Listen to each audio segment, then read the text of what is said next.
Check out the Dell Diary. I can honestly say I have never worked on a game world I've been this excited for, and I really hope that resonates with the players and that they will enjoy exploring it. There is a space between three neighboring countries, which no country has been able to step into. And in that space, this completely unregulated city has emerged, called Port Desire. We need to make everything from scratch. And the more we build, the more things are interconnected. And if you are the type of player that you will actually stop in the shop and you will look at the missing dog poster on the counter and you will start to puzzle things together. Like there are so many little stories all over the world.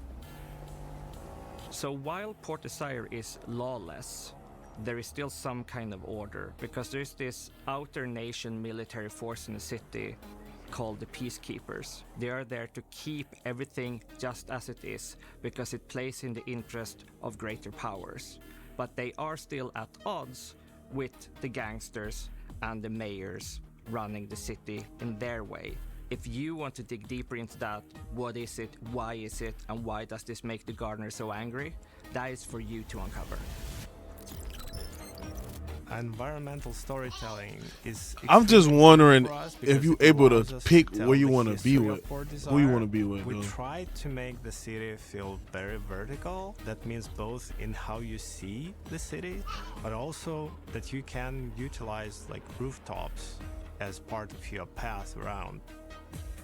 Cyberpunk for us is the perfect playground where we can be pretty ridiculous and over the top at times, but at the same time keeping it pretty grounded. Yeah. Wish list now. That was a short. That wasn't really. I can't really call that a damn diary, but I guess. I mean, this is another cyberpunk-esque game, which you're gonna like have like those cool designs or whatever. But I mean, it's still not. It's not still ain't giving us anything. Like I do hope that the gameplay for this game is there, because what we've seen so far, they just really heavily focus on how the game looks. They focusing on the world building, but the gameplay has to be fun, bro. No law tech demo, state of Unreal. We realized early on that out of the box wouldn't be enough. We had to push beyond the default and build our own workflow inside UE5 to make the world we wanted. We're proud of what we did with the Ascent, and No Law is the next step in that same approach. Our constraint was specific. We didn't want the largest world, but the densest. A city that feels lived in at every scale, where every corner carries history and every surface tells a story. Fort Desire is shaped by human clutter, cramped market alleys, layered graffiti, worn stickers on electrical boxes, spaces that feel touched and retouched by the people that live there. Our goal was to tell a story with every frame, from a messy apartment where characters go about their lives to the skyline of the city. As a relatively small team, that ambition came with real challenges. We wanted extreme detail everywhere, but we also needed stability and performance without hand optimizing each location. For us, the answer wasn't a single system, but a shift in how we built the world. We prioritized density over scale, and we built a pipeline that let artists handcraft spaces without constantly stripping detail back and without relying on procedural generation. Nanite is what made that approach viable. It lets us keep a high level of detail across surfaces without treating every. They're showing us the small details. I like it. And performance. Once everything is dynamic, it starts to affect the gameplay in more direct ways.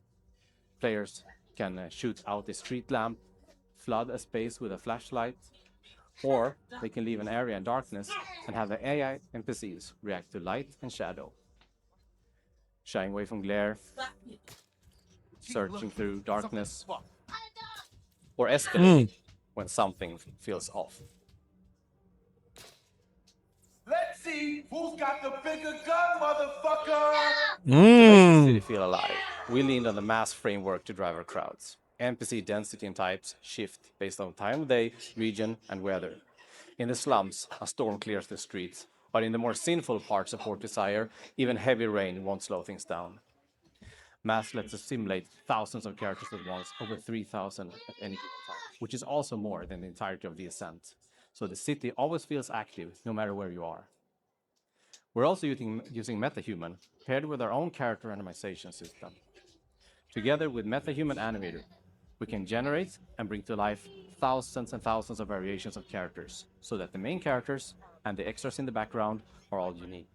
Okay, that's We want good. the That's world good. A lot of games don't do that. A lot of games just do copycats with different Filling a clothes. world of this density and scale with contextual effects while maintaining performance and interactivity was one of our key challenges.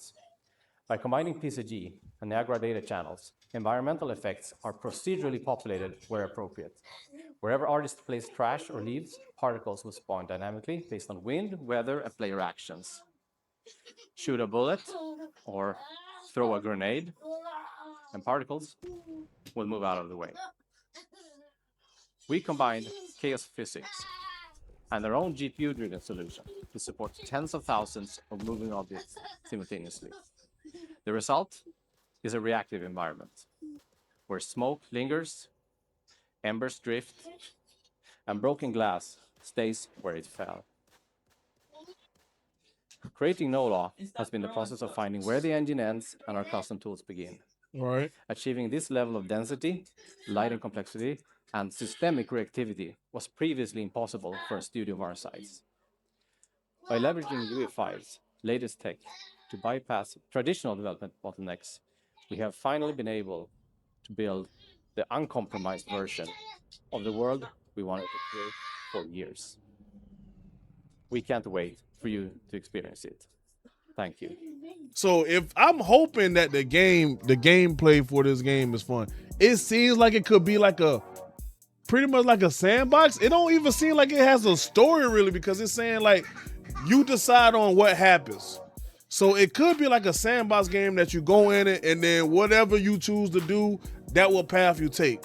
Well, I guess, I don't know, because Cyberpunk kind of had play like that, because you could have choose if you want to be in the streets, corporate, or something else. So I don't know. We have to see, bro. They giving us more world building, even with the tech demo. They will talk about the world and the small details about the neon lights, the missing poster, the trash can, just small details pretty much. But I don't know. We'll keep up on NoLaw. The game and the world I am very interested in. So we shall see, guys. If y'all excited for this, let me know what is the hype score for this, man. Right now, I'm slightly at 6 for this, but it could go up if we see gameplay. We only saw a couple shots in the world. That's it. So I don't know. Let me know down below, and I'll see ya in the next one.